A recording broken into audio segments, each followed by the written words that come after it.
Paul Biya, une fois de plus, candidat à l'élection présidentielle d'octobre 2025. Hier soir, il a annoncé sa candidature sur son compte X et Facebook. J'avoue, j'étais choqué quand j'ai vu ça. Je pensais que Paul Biya écoutait le peuple. Je pensais qu'il avait finalement voulu écouter le peuple qui, dans la grande majorité, ne voulait plus entendre parler de lui. Je ne sais pas qui conseille le président de la République, mais que cette personne sache que il est l'un des pires conseillers de tous les temps. Et Paul Biya, hier, a pris la plus mauvaise décision depuis qu'il est au pouvoir, depuis qu'il est à la tête de l'État où c'est 63 ans durant. Hier, il a pris la pire décision, la décision de la honte.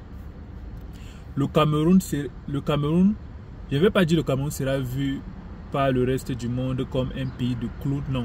Le Cameroun a été vu par le monde comme un pays même des Tintins, c'est mieux. Paul Biya, à 93 ans, annonce sa candidature à l'élection présidentielle. Donc, ce qui veut dire, après les élections 2018, je me suis dit, ok, peut-être il peut encore accomplir un dernier mandat. Qui pouvait imaginer qu'en 2018, Paul Biya devait encore décider de se porter candidat en 2025? 93 ans, donc ce qui veut dire, en 2000, les prochaines élections, c'est 2032. Donc il aura 100 ans. On aura un président de 100 ans au pouvoir. Ça s'est déjà fait où? Même les rois, ça n'existe pas. C'est où? Il n'y a qu'un roi qui a 100 ans. Notre pays est devenu quoi? Il n'y a personne là au Cameroun.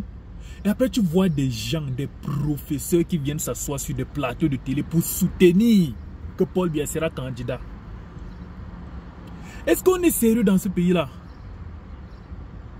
Merde. Ok. Soyez candidat, il n'y a pas de problème. Mais c'est que nous, c'est que le peuple veut, c'est que vous veniez justifier ces 43 ans en tant que président au pouvoir. Donc venez justifier comment ce que vous avez fait en 43 ans devant le peuple. Et vous dites pourquoi on doit vous voter.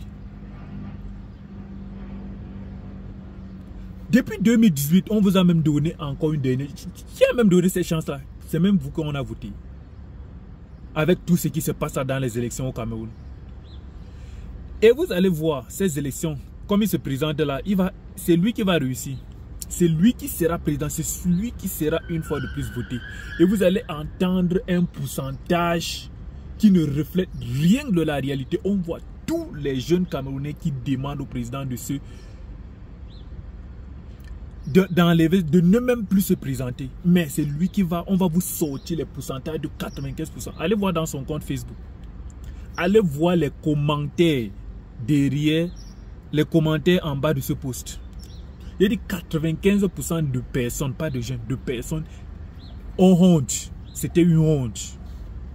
95% de ces commentaires-là demandent au président de se retirer dans ça. De se retirer dans ça. Il a déclencher quelque chose qui ne va même plus supporter. À 93 ans, il ne parvient même plus à tenir.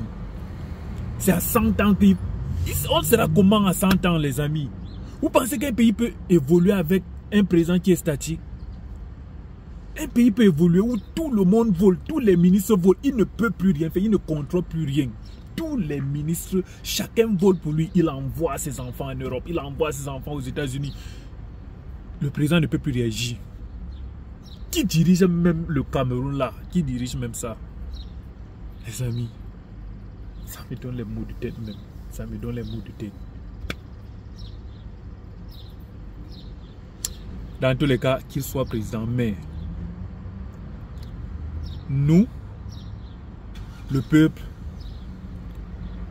on doit leur montrer que c'est nous qui décidons, c'est nous qui choisissons. Si on veut très bien, il va même malgré toutes les manigances qu'on met souvent dans Ele Kamla, il ne sera pas président.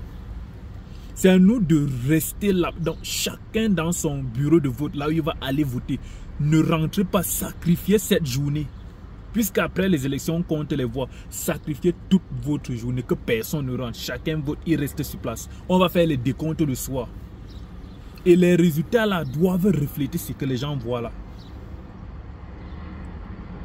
Que personne ne bouge devant les bureaux de vote. Le jour là, non. Votons, sans problème. Mais que personne ne bouge. Restons devant ces bureaux de vote. Le soir, ils vont faire les décomptes. C'est parce que quand quelqu'un vote, il sort. Et vous-même, vous devrez même jouer la police le jour-là. Chacun devait contrôler chacun. Il y a des gars qui viennent souvent voter 2 fois. Si on reste là devant, personne ne peut venir voter 2 fois. Personne ne peut venir voter 2 fois. Que chacun contrôle son vote et contrôle même son voisin. Cela doit s'arrêter. Le Cameroun doit avoir un président digne. 43 ans, tu veux encore quoi? Tu veux encore quoi au pouvoir? 50 ans? Les amis, ça énerve même. Oh.